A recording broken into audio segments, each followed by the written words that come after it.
Kurva yang melengkung habis ini artinya suatu saat wabah ini akan berhenti. Nah, garis ini mewakili kapasitas rumah sakit dan tenaga kesehatan. Jadi semua yang di bawah garis ini kemungkinan besar akan dirawat, tapi yang di atas garis ini kemungkinan besar kesulitan dan bahkan meninggal dunia. Nah, tugas kita adalah membuat kurvanya tuh nggak terlalu melonjak tinggi, sehingga semua orang yang sakit bisa masuk ke dalam rumah sakit dan ditangani oleh petugas kesehatan. Jadi gimana caranya membuat kurva ini menjadi landai? Orang itu sakit nularin orang lain. Nah, orang yang sudah sembuh, tubuhnya jadi punya imunitas, sehingga kemungkinan dia tertular lagi itu kecil atau hampir nggak ada. Sehingga caranya sebuah wabah apapun itu dari zaman dulu berhenti adalah ketika cukup banyak orang kena virusnya, lalu menjadi imun sehingga virusnya nggak bisa punya orang untuk ditularin lagi. Nah, kenapa selama ini kita perlu banget namanya social distancing atau ngejauhin diri? Animasi ini bagus banget. Ini contoh kalau semua orang bergerak bebas seperti biasa, nggak ada pikiran, semua tetap pergi konser, pergi jalan-jalan. Ini akan terjadi. Satu orang akan menularkan semua orang berbarengan, dan itu yang berbahaya. Seperti tadi kita ngelihat kurvanya ya. Pada akhirnya akan lewat dan pada akhirnya semua orang akan sembuh. Tapi karena kurvanya tinggi, banyak orang akan mati dalam prosesnya. Nah, yang terjadi di Cina dengan adanya lockdown, ditutup, membuat orang tidak sakit sekaligus berbarengan. Jadi kurvanya lebih landai kalau kalian lihat, sehingga memberi waktu untuk orang-orang menjadi sembuh dan akhirnya bisa melandaikan kurvanya.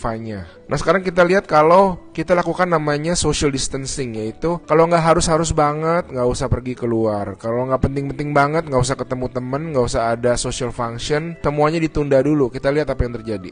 Nah, bahkan ini ada simulasi satu lagi. Kalau social distancingnya itu benar-beneran ekstrim, orang nggak boleh keluar, ada jam malam dan sebagainya. Ini yang terjadi. Kita lihat beda banget kan. Jadi ada orang yang akan tetap sakit, tapi mereka bisa masuk rumah sakit dan dirawat. Jadi teman-teman, please do your social distancing, stay at home, work from home, anywhere you can. Ada orang-orang yang nggak bisa, saya mengerti, tapi sebisa mungkin lakukanlah semuanya itu. A good way of doing it is to imagine that you do have the virus, yeah, and change your behavior so that you're not transmitting it.